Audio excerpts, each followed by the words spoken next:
Assalamualaikum warahmatullahi wabarakatuh. Perkenalkan, nama saya Muhammad Fakih Guna dari kelas 7C. Kali ini saya akan membahas tentang sejarah Kesultanan Aceh. Kerajaan Aceh tidak terlepas dari kerajaan yang pernah berdiri di wilayah tersebut, salah satunya kerajaan Lamuri atau Indrapura. Saat Sultan Alauddin Husain Shah berkuasa, beberapa kerajaan kecil dan PDA bersatu dengan Lamuri yang saat itu telah berganti nama menjadi Kerajaan Darussalam. Salah satu alasan kerajaan-kerajaan kecil berniat bersatu adalah karena munculnya kekuatan barat di Malaka. Pemikiran untuk bersatu serta menjadi besar dan disegani lawan juga datang dari Ali Muhayyad Shah, panglima perang sekaligus putra mahkota kerajaan Aceh pada saat itu.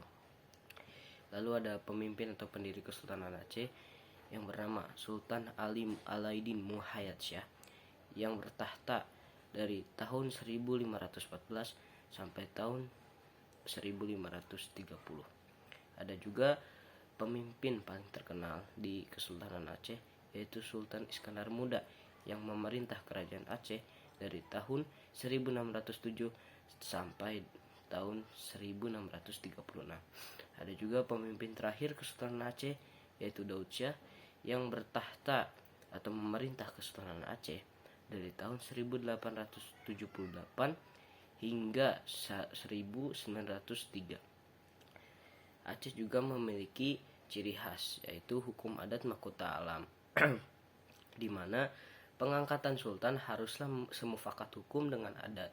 Oleh karena itu, ketika seorang sultan dinobatkan, ia berdiri di atas tabal yang ulama yang memegang Al-Quran berdiri di kanan, sedangkan Perdana Menteri yang memegang pedang berdiri di kiri. Ada juga didong. Kesenian ini dibawakan secara berkelompok oleh laki-laki dengan duduk melingkar, lalu mereka akan menyanyikan lagu-lagu daerah Aceh sambil bertepuk tangan. Ada juga rencong. Rencong adalah senjata tradisional khas Aceh. Senjata ini sudah digunakan sejak masa Kesultanan Aceh yang bentuknya berupa belati panjang.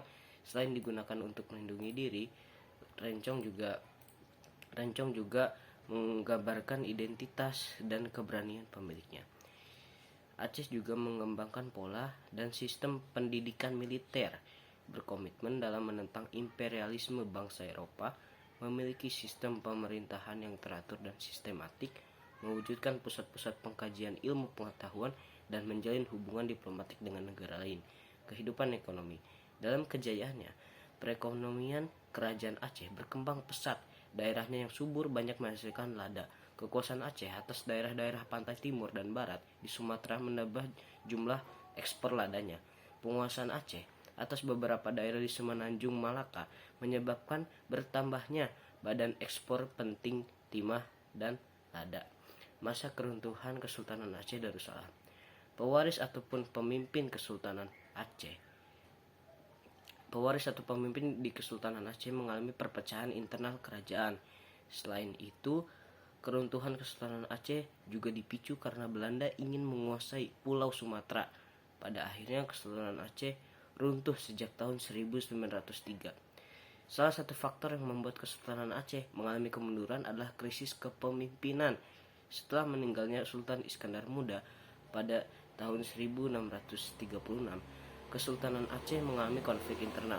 Konflik tersebut terjadi hingga Sultan Mahmud Shah naik tahta pada tahun 1870. Ia memerintah hanya sebentar, yakni hingga 1874. Pada saat itu, invasi Belanda ke wilayah Kesultanan Aceh memperparah permasalahan di dalamnya. Selain itu, permasalahan Kesultanan Aceh diperparah dengan adanya perang saudara. Salah satunya terjadi pada era kepemimpinan Sultan Alauddin Jahar Alam Shah pada tahun 1795 sampai tahun 1824. Mungkin segitu aja yang bisa saya dapat jelaskan tentang sejarah Kesultanan atau Kerajaan Aceh Darussalam. Saya pamit undur diri. Wassalamualaikum warahmatullahi wabarakatuh.